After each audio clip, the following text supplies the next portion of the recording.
criminals, they're a common man's tool. 22s are cheap, and up until recently, pretty available. I myself have taken approximately 20 people who have never touched a gun in their life shooting. All of them, with the exception of one, enjoyed it. And then approximately 6 months afterwards, that one, a female, asked me to take her shooting again. We have to make sure that the public understands that this device, a simple piece of metal, wood, a tube, it's not some demonically possessed instrument. It's a pea shooter and a tool that can be used to suppress tyranny and increase our liberties and freedom. Thank you all. Thank you.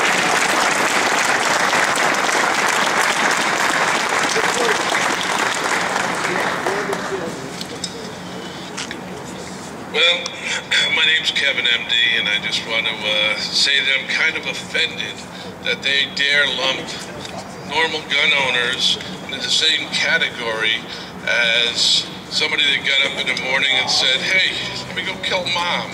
Let me go kill a bunch of babies in the school system. Or let me go into a theater and kill innocent people that are unarmed for no reason whatsoever.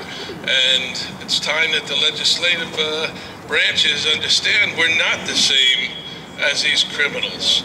We're not the same as the drug dealers that are having turf wars over money and drug situations. We are not the problem.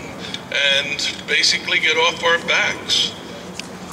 Have a nice day and thank you.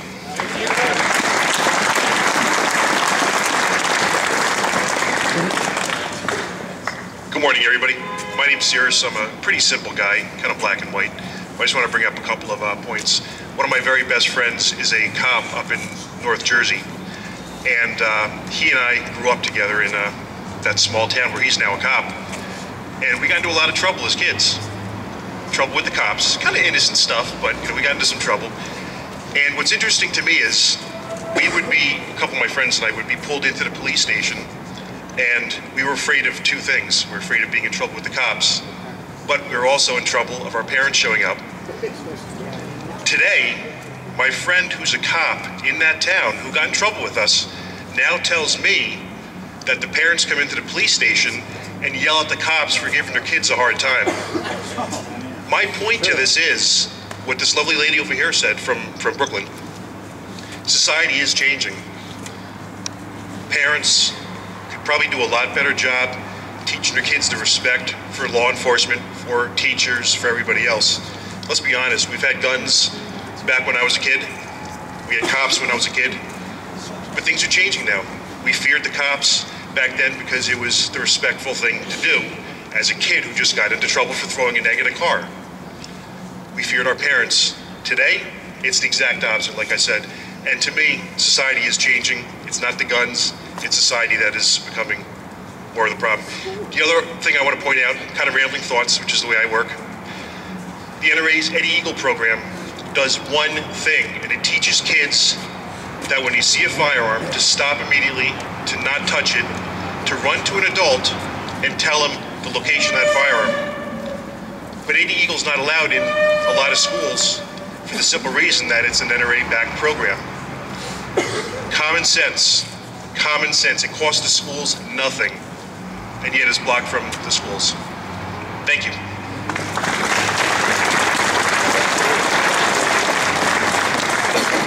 My name is Bill Bauer, and I don't care who knows it. More of a statement than anything else. 1995, Attorney General Holder was on video and talking about how to brainwash the young. Little extension of what others have said. I do everything I can to connect with other gun owners, other supporters of the Second Amendment. I welcome anyone that can tell me of any groups where we can communicate. I think it's imperative for the sake of our country, for the sake of our future, for for the sake of our society, to educate the young. That's where we're losing the battle. I look out in the audience, I see guys my age a lot, women, well, some younger, you know, more or less, you know.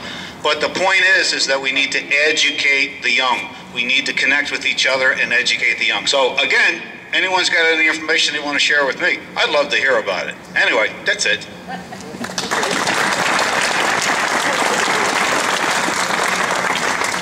Hey everybody, my name is Rosie and I'm from the Old Bridge Rifle and Pistol Club. I'm proud to say that I'm an Eagle Scout dad, and I'm very proud that just last Tuesday, over just a week ago, we had our entire troop of about 15 kids, and a South Amboy retired cop and I actually brought a whole bunch of long guns into the Scout House, and we showed the kids firearm safety. We showed them with A-Zoom snap caps. We showed them what an M1 Garand battle rifle looks like. We showed them what an Evil Black rifle looks like. Okay, one of the kids said, well, which one of these is for rabbit hunting? And I said, no, son, that's the shotgun over there. Well, how come you need so many guns? I said, because they have different uses. Okay? One of the speakers was here just a little while ago and mentioned we got to get the youth involved. Well, that's one of my jobs. I'm proud to say that my club supports youth small bore. Anybody that's in that Middlesex County area, their kids can come and for $3, which hardly even pays for the ammo, okay, you can bring your son or daughter. You don't even have to be a member of the club. Bring them and get them in the program. It's a beautiful program. They use single shot rifles, okay, they're club property, and bring them on down. Okay, now, that's Old Bridge, okay, and that's on the 2nd, the 3rd, and the 4th Thursday of the month. It starts at 6 o'clock, okay? Youth small bore. You don't have to be a resident of the town. You don't have to be a resident of the county. You don't have to be a member, okay? The club puts its money where its mouth is, okay? We sponsor youth small bore to teach kids how to shoot. All right? When they all get a chance to vote, when they're 18 years old, which way do you think they're going to vote? You think they're going to vote like the people upstairs? No! Okay? Now, here's a short little story. Okay? Bear with me a moment.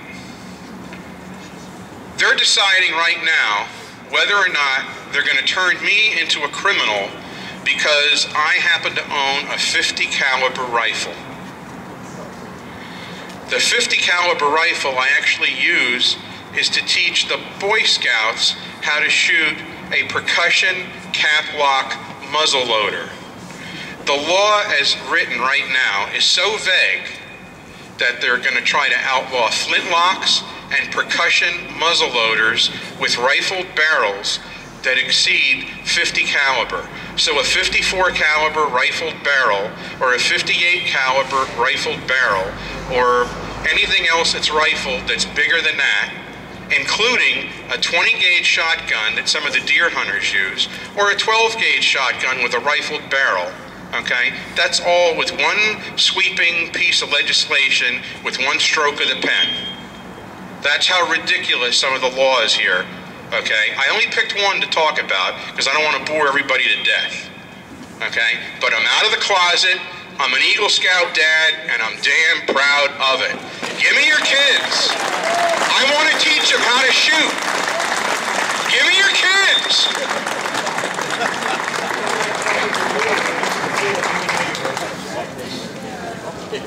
I'm just getting cryptic messages from inside.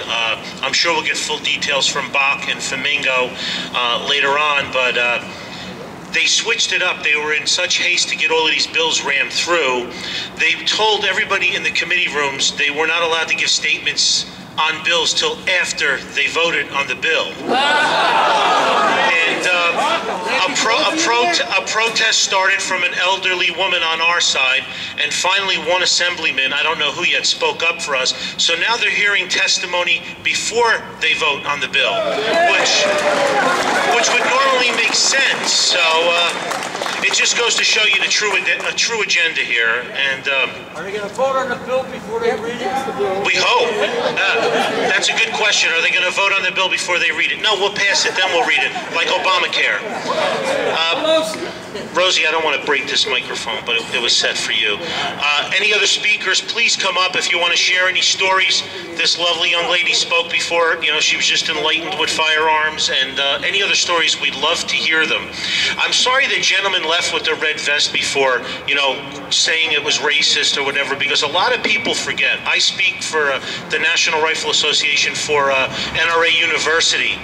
And the NRA is the oldest civil rights group in the United States. It predates the NAACP by 40 years. And to own a gun is a civil right.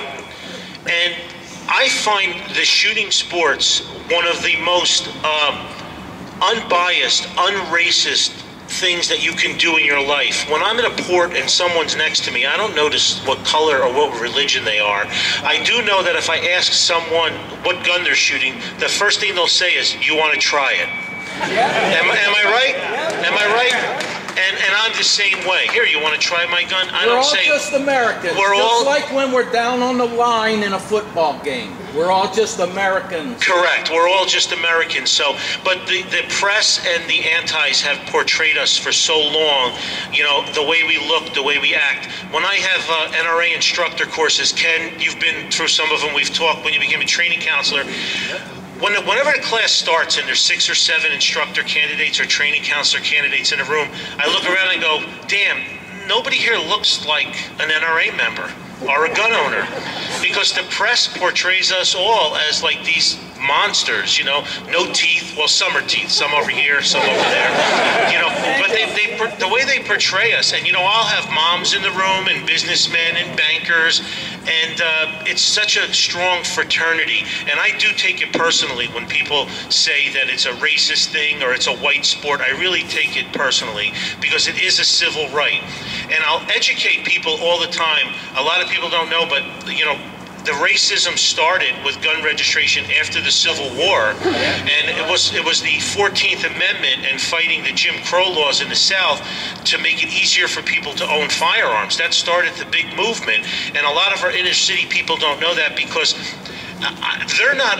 uneducated, but the information they get is filtered in a tilted way.